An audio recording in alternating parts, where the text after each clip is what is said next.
Tersangka Sekretaris Jenderal DPP PDI Perjuangan Hasto Kristianto berteriak merdeka serta tersenyum dan mengepalkan tangan saat ditahan oleh Komisi Pemberantasan Korupsi KPK pada Kamis malam 20 Februari 2025. Hasto lebih dulu terlihat turun dari tangga lantai 2 ruang pemeriksaan sekitar pukul 18.08 waktu Indonesia Barat dan sudah memakai rompi tahanan KPK warna oranye bergaris hitam. Hasto menjalani pemeriksaan sekitar 8 jam di Gedung Merah Putih KPK, Jakarta. Sebelumnya, Hasto tiba sekira pukul 9.53 waktu Indonesia Barat dengan didampingi para kuasa hukumnya dan para kader PDI Perjuangan.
Sudah inkrah, sehingga tidak ada hal yang baru ya, dalam pertanyaan, bahkan banyak juga yang mengulang pertanyaan itu. Karena itulah sejak awal saya katakan bahwa sebagai sekjen PDI Perjuangan, saya dengan kepala terhadap siap menerima konsekuensi apapun bagi Indonesia Raya kita, karena Indonesia dibangun dengan pengorbanan jiwa dan raga. Kita adalah negeri pejuang, sehingga saya tidak pernah menyesal. Saya akan terus berjuang dengan api semangat yang menyala-nyala. Semoga ini menjadi momentum bagi Komisi Pemberantasan Korupsi untuk menegakkan hukum tanpa kecuali, termasuk memeriksa keluarga Pak Jokowi. Terima kasih. Merdeka!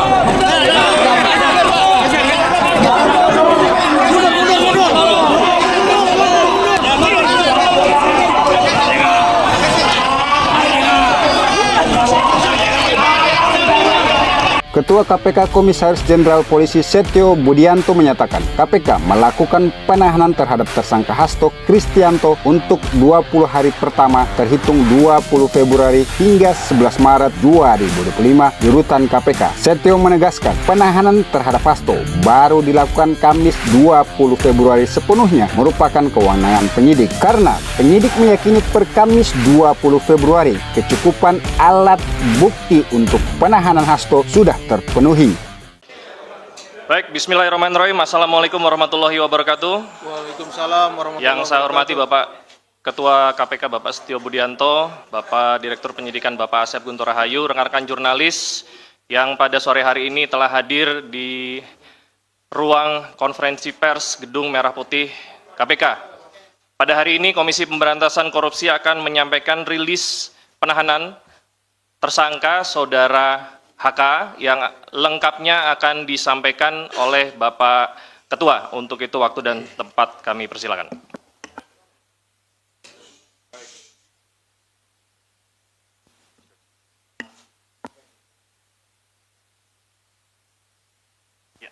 Tes 1, 2, 3. Baik, terima kasih Jubir, Pak Tesa, dan Pak Direktur Penyidikan, Pak Asep. Assalamualaikum warahmatullahi wabarakatuh. Waalaikumsalam warahmatullahi wabarakatuh. Selamat malam dan salam sejahtera untuk kita semuanya. Salam sehat yang saya hormati semua rekan-rekan jurnalis yang hadir di ruang konferensi pers Komisi Pemberantasan Korupsi. Sebagaimana yang sudah disampaikan di awal oleh juru bicara, hari ini atau malam ini saya akan menyampaikan tentang rilis penahanan tersangka HK.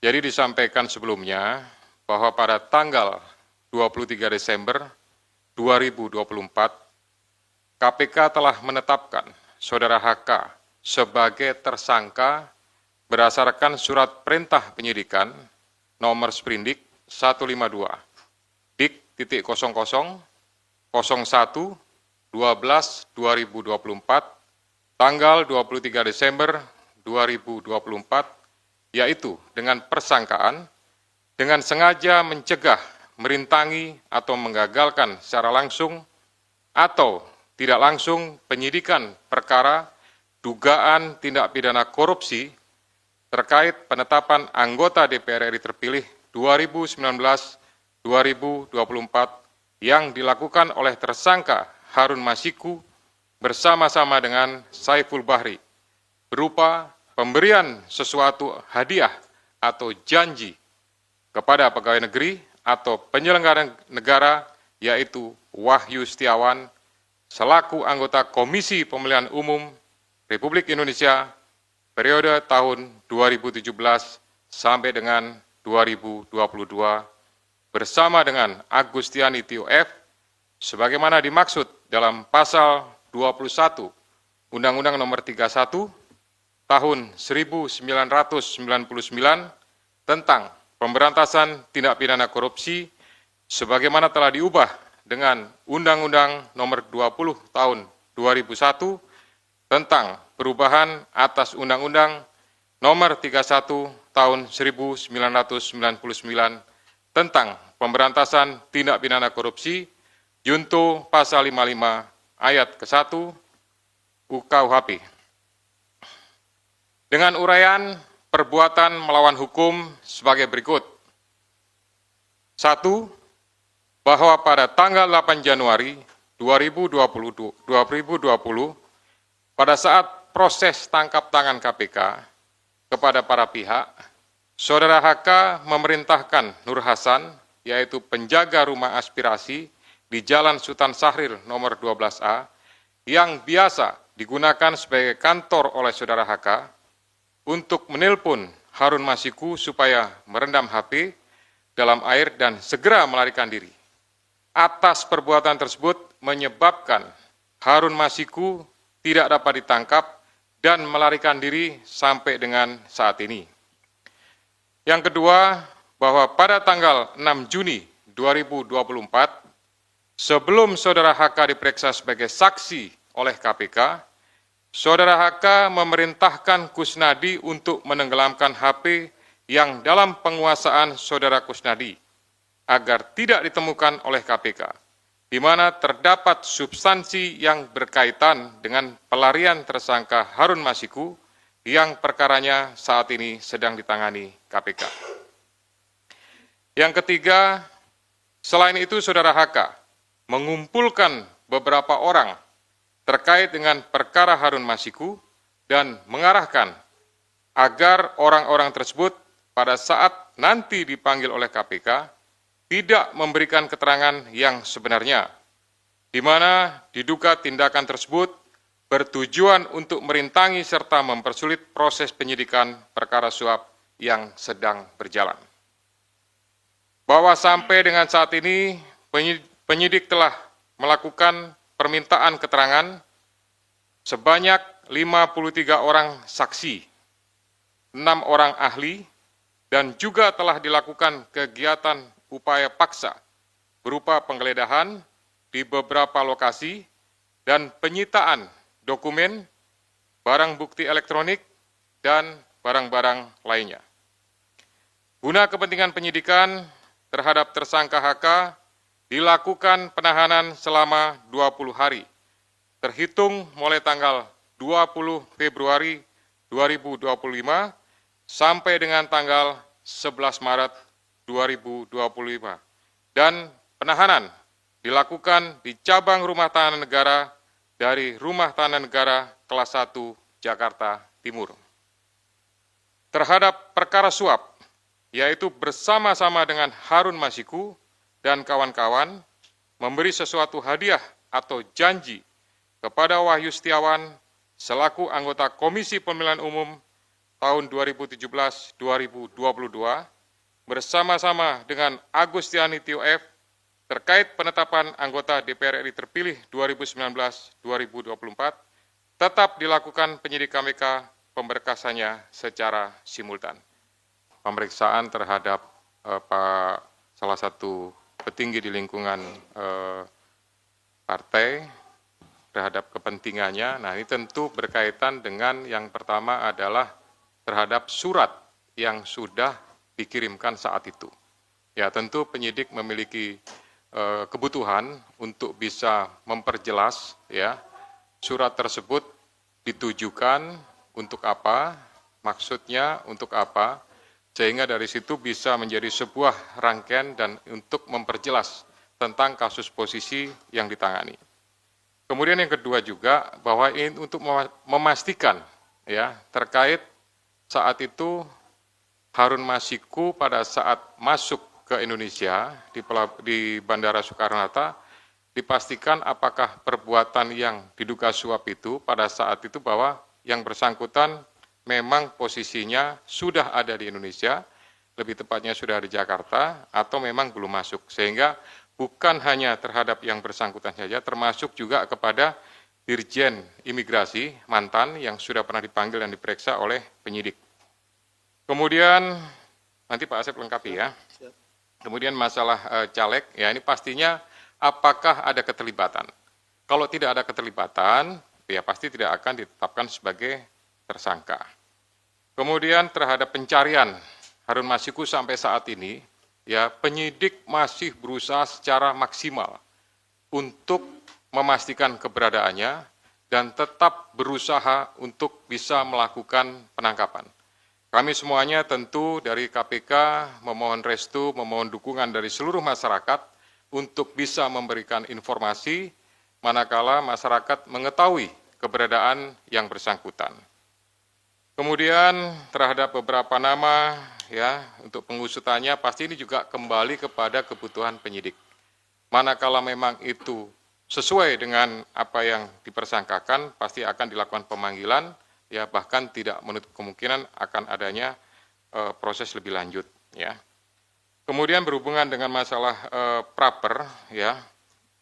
Praper ini adalah kewenangan dari pengadilan negeri ya untuk melakukan pemeriksaan terhadap beberapa hal yang berhubungan dengan proses penegakan hukum. Nah, ini tentu apakah berlanjut dan lain-lain yaitu keputusan dari sana. Tapi pastinya dengan adanya gugatan tersebut kami dari KPK memerintahkan khususnya kepada Biro Hukum untuk mempersiapkan tim ya dan mempersiapkan materi jawaban sebagaimana yang sudah dilakukan pada praper sebelumnya. Untuk pemberkasan kita akan usahakan semaksimal mungkin ya. Manakala memang bisa diselesaikan dengan cepat, kita akan berusaha kita selesaikan dengan cepat ya. Tetapi prinsipnya adalah pemenuhan alat bukti berdasarkan keterangan saksi, kemudian keterangan juga tersangka, dan barang bukti lainnya, pastinya ini akan mendukung untuk proses pemberkasannya sampai kemudian nanti diserahkan atau dilimpahkan tahap 1 kepada pihak penuntut umum. Silakan Pak Asep untuk menambahkan. Bismillahirrahmanirrahim. Assalamualaikum warahmatullahi wabarakatuh. Selamat sore dan salam sejahtera bagi kita sekalian yang terhormat Bapak Ketua, Pak Jubir dan rekan-rekan jurnalis yang berbahagia. Izin menambahkan apa yang telah disampaikan dan telah dijelaskan oleh Bapak Ketua, hanya beberapa saja yang mungkin tadi yang caleg ya, yang belum itu caleg yang di Kalimantan Barat, Saudara MAR, ya, itu memang perkaranya sama ya. Jadi artinya dia dengan konstruksinya dengan HM ini sama, tetapi yang MAR ini berhasil. Ya, berhasil artinya kemudian menjadi anggota legislatif. Mengapa kita yang bersangkutan dipanggil pada saat itu? Kita ingin melihat konstruksinya dari perkara yang sama seperti ini, bahwa memang tidak hanya HM saja gitu yang demikian, tetapi ada orang-orang lain atau ada person-person lain yang juga sama seperti itu, ada pergantian untuk anggota menjadi anggota DPR RI. Nah, tadi ditanyakan, ini apakah akan diperiksa, ini menjadi berbeda perkaranya sebetulnya. Yang sedang kita tangani saat ini adalah terkait dengan suapnya saudara HM gitu. Ya, ini perkaranya berbeda, tetapi kenapa dipanggil waktu itu saudara MAR ini adalah untuk melihat konstruksinya ya. Bisa dipahami ya? Oke. Kemudian ini ada beberapa nama lain yang disebutkan seperti YF dan lain-lain, tentu itu nanti pada waktunya akan kita minta keterangan. Kan kita panggil ke sini dan diminta untuk menjelaskan beberapa hal terkait dengan dokumen maupun juga yang lainnya yang kita sita di kediamannya. Jadi tentu yang bersangkutan akan kita panggil, kita hadirkan ke sini untuk menjelaskan hal tersebut. Kalau penanganan perkara, tentu yang saat ini sedang kita tangani ini perkaranya yang Harun Masiku. Nah, kita akan fokus tentu untuk menyelesaikan perkara ini dulu. Ya. Jadi tadi sampaikan bahwa pertanyaan hari ini tidak masuk pada substansi, gitu ya. Yang bersangkutan ini kan sudah dilakukan pemanggilan dan pemeriksaan beberapa kali, gitu. Nah, oleh karena itu ini sebenarnya bagian daripada melengkapi.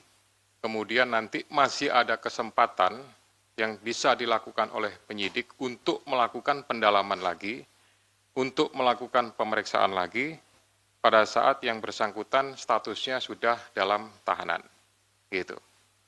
Kemudian yang kedua, berkaitan dengan penyampaian politisasi, sampai dengan hari ini tidak ada politisasi, tidak ada hal-hal yang berhubungan dengan tersebut, ya, sehingga kami melaksanakan ini hanya berdasarkan kepentingan penegakan hukum.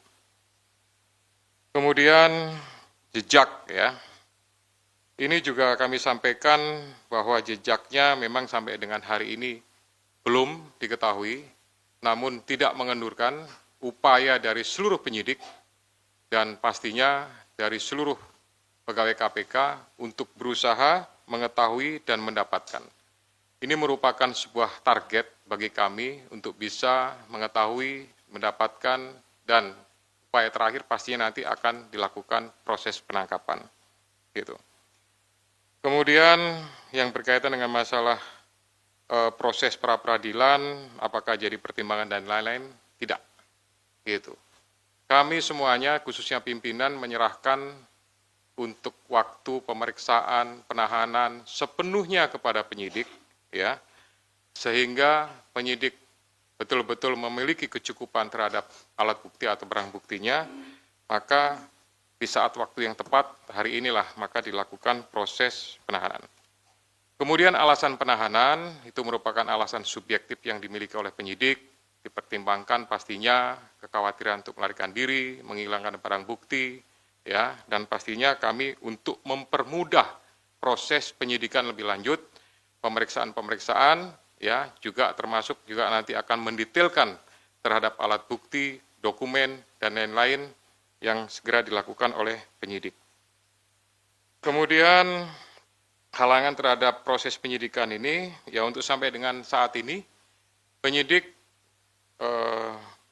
belum membutuhkan pemeriksaan-pemeriksaan terhadap pimpinan yang lama, khususnya FB, ya, sehingga sampai dengan hari ini belum terinformasi kebutuhan tersebut. Demikian juga untuk pihak yang lebih tinggi, ya, sampai sekarang juga belum dibutuhkan oleh penyidik, sehingga nanti fokusnya adalah pada beberapa pihak yang sudah diperiksa, sudah dipanggil, ya, ini nanti pasti akan ada mungkin pemanggilan lagi, sekali lagi untuk melakukan pendalaman terhadap pengungkapan, ya, proses penanganan perkara yang sekarang ini dilakukan penahanan. Pak Asep, kalau ada tambahan silakan. Terima kasih, Bapak. Mohon izin menyampaikan terkait tadi ada pertanyaan mengenai dari HM ini apakah Saudara HK ini penyandang dana gitu ya, penyandang dana atau yang membiayai. Nah, itu juga yang sebetulnya sedang kita dalami karena kami penyidik melihat bahwa seseorang yang melarikan diri itu kan memerlukan sokongan biaya atau dana, logistik dan segala macam. Karena berpindah-pindah tempat, kemudian untuk misalkan menyewa tempat dan lain-lain, transportasi dan lain-lain. Itulah sebabnya kita sedang mendalami itu. Itu ya. Tapi sampai sejauh ini menjadi materi ya, materi yang sedang kita dalami. Jadi mohon maaf belum bisa kita sampaikan ya. Jadi sabar, nanti kita tentu juga akan sampai ke sana. Siapa saja yang menjadi donatur dalam hal ini. Kenapa? Karena orang melarikan diri kan tidak bisa kerja dan lain-lain karena dia ketahuan sama halayak gitu. Dia pasti bersembunyi dan tentu untuk kebutuhan hidup sehari-harinya harus ada yang nanggung. Nah, seperti itu yang sedang kita dalami. Itu mungkin yang tambahan dari kami. Demikian laporan tim Teras Sabir Laluhu dari Gedung Merah Putih KPK Jakarta. Share, like, dan komen video ini. Ingat juga subscribe dan like kanal YouTube Teras Sabir Laluhu serta nyalakan loncengnya untuk mendapatkan berita-berita selanjutnya.